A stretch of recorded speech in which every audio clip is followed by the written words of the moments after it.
Guys तो in contact की सहायता से हम मोटर को फॉरवर्ड रिवर्स चलाना सीखेंगे। इसके लिए हमको दो एनो स्विच की ज़रूरत होगी और एक एनसी स्विच की ज़रूरत होगी। एक तो हम स्टार्टर की कंट्रोल वायरिंग करना सीखेंगे और हम सबसे पहले इसके एनवीसी में लगाएंगे एक तार का एक सिरा और दूसरे कॉन्टैक्टर की एक फॉरवर्ड मतलब मेन कॉन्टैक्टर की एनवीसी में लगाएंगे जो फॉरवर्ड में चलेगा और इसके साथ ही दूसरे कॉन्टैक्टर की एनवीसी में लगाएंगे। इसके साथ ही हम मेन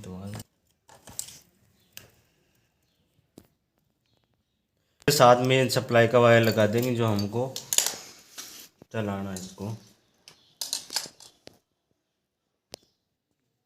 फिर हम OLR के 95 नंबर कॉन्टैक्टर मतलब टर्मिनल पे देंगे सप्लाई के लिए OLR। फिर 95 में मेन सप्लाई का देखिए OLR में और OLR के 96 वाले पॉइंट में लगाएंगे। से OLR में से उठा के और इसके NC के फर्स्ट टर्मिनल पे देंगे सप्लाई। फिर इसके 96 में लगा के इसके NC के फर्स्ट टर्मिनल में लगाएंगे। 5 सेकंड टर्मिनल से दो वायर एक साथ कनेक्ट करेंगे। दो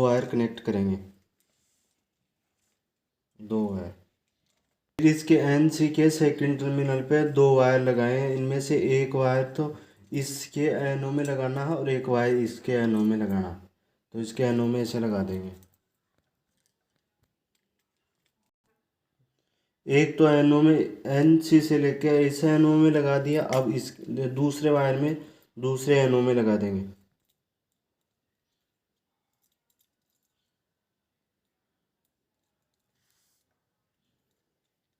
सेकंड एनो में लगाएंगे।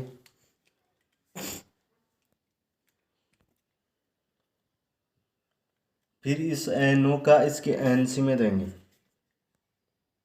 एनो का NC में देंगे। एनो का NC में देंगे। एनो का NC में देंगे। एनो में देने के बाद में एनो के सेकंड सिरे से सेकंड वाले टर्मिनल से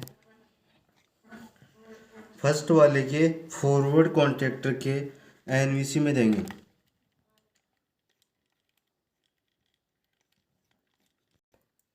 इसी प्रकार इसके दूसरे पुश बटन के एनो के सेकंड सिरे से दूसरे कॉन्टैक्टर के एनसी में देंगे।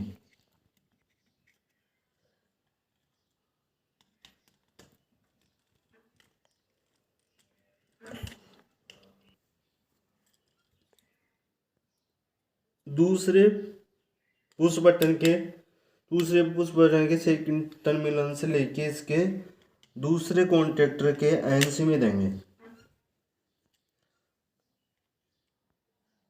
एनसी के सेकंड से निकाल के दूसरा वायर लगाएंगे। ये दूसरे एनवीसी में कनेक्ट करेंगे।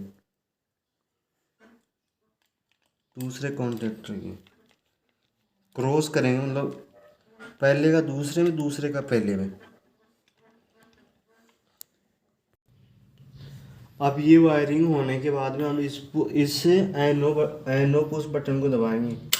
तो दबाने से ये फॉरवर्ड वाला लॉकिंग नहीं हो रही, इंटरलॉकिंग। इसी प्रकार इसकी भी इंटरलॉकिंग नहीं हो रही। तो इन दोनों की इंटरलॉकिंग करने के लिए हम जो NC से निकाले थे, जो फर्स्ट टर्मिनल पे वायर दिया था उसके साथ एक वायर निकालेंगे। जो इनपुट में दिया था उसी के साथ से एक टर्मिनल इससे निकालेंगे, एक वायर का सिरा इससे निकालेंगे। तो इस एनो के फर्स्ट सिरे से जिसका NC से निकाला था उसके फर्स्ट वाले से इनपुट साइड से इनपुट साइड से एक वायर और लगाएंगे।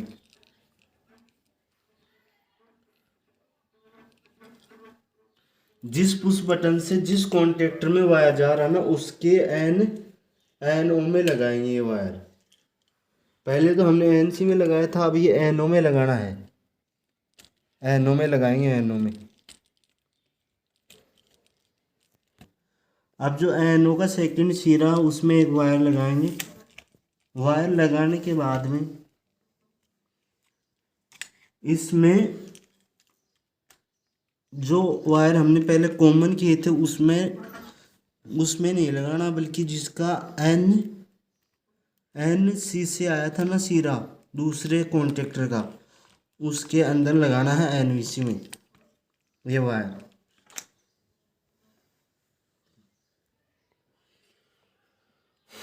उसी प्रकार हम एन ओ के फर्स्ट सिरे में एक सिरा और लगाएं, एक वायर और कनेक्ट करेंगे।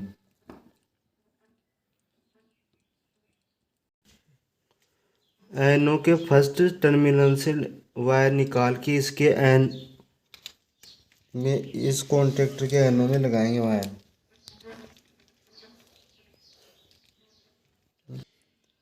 एन ओ के फर्स्ट वाले टर्मिनल पे लगा के सेकंड टर्मिनल से लगा के और इसके हम एनवीसी के सिरे में देंगे, एनवीसी वाले टर्मिनल पे देंगे।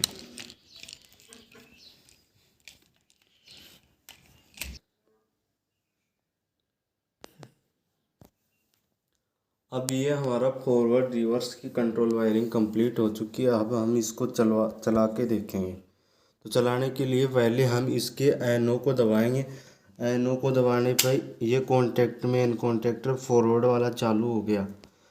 फिर इसको जब तक ऑफ नहीं करेंगे तब तक ये कॉन्टेक्टर चालू नहीं होगा। अगर इसको साथ के साथ चालू हो जाएगा तो ये शॉर्ट हो जाएगा। शॉर्ट होने से हमारी क्षति हो सकती है।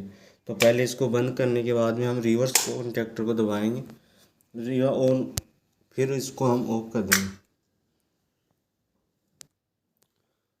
तो अगर आपको ये वीडियो अच्छा लगा हो तो लाइक करो, कमेंट करो, शेयर करो, सब्सक्राइब करो और ऐसे वीडियो और अपलोड और अगर आपको अच्छा लगा हो तो और वीडियो अपलोड करता रहूँगा मैं आपके सामने।